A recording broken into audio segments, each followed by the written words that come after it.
நாளைக்கு முதல்வர் ஸ்டாலினுக்கு எதிர்த்து ஸ்டாலின் வீடு முற்றுகை, உதயநிதிக்கு எதிர்த்து உதயநிதி வீட்டு முற்றுகை, இதுமாரி இருக்கக்கூடிய கட்சி தலைவர்கள் எல்லாருடைய வீடுகளும் முற்றுகை அப்படி பண்ணும்போது அது ஒரு தவறான முன்னுதாரணத்தில் முடியும் இல்லையா?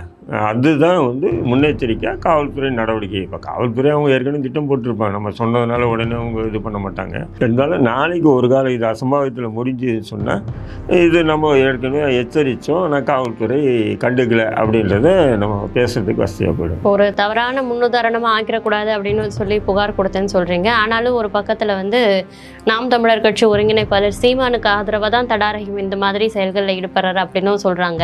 இந்த மாதிரி சீமானுக்கு ஆதரவாக புகார் கொடுத்தது நீங்கள் தான் முதல் ஆளா இல்லை ஏற்கனவே இதே மாதிரி தடை வாங்கியிருக்காங்களா சார்? அது என்னன்னு தெரியல, நான் யோசனை பண்ணால் கொடுத்துட்டேன், அவ்வளோதான். உங்களோட தனிப்பட்ட விருப்பம். ஏன் சொன்னீங்கன்னா இது ஒரு கான்ட்ரவர்சியாக போயிட்டே இருக்குது. ஏற்கனவே நானே பல இடங்களில் பல முறை இதேமாரி வீடு முற்றுகை போட்டிருக்கேன். அது என் சமூகம் சார்ந்த விஷயங்கள். சமூகம் சார்ந்த விஷயங்களில் அது பெரிய ஏன்னா காவல்துறை முன்கூட்டியே கைது பண்ணிடுவோம். ஏன் நாங்கள் வீடு முற்றுகைன்னு சொல்லி அறிவித்த அடுத்த நிமிஷமே இப்போ எங்களுடைய அலுவலகத்திலேருந்து இறங்கும் போதே கைது பண்ணுவோம். இப்போ உதாரணத்துக்கு பார்த்தீங்கன்னா பாஜக அலுவலகம் முற்றுகைன்னு சொன்னால் நமக்கு என்ன பண்ணுவோம், வள்ளூர் கோட்டத்தாண்ட கொடுப்பான் இடமும், அங்கேருந்து கிளம்புங்கிறாமே, அங்கேருந்து கிளம்பும் போதே அரெஸ்ட் பண்ணிடுவோம். எங்கள் வள்ளூர் கோட்டை எங்கே இருக்குது, பாஜக அலுவலகம் டி நகர் எங்கே இருக்குது பார்த்துங்க, புரியுதுங்களா?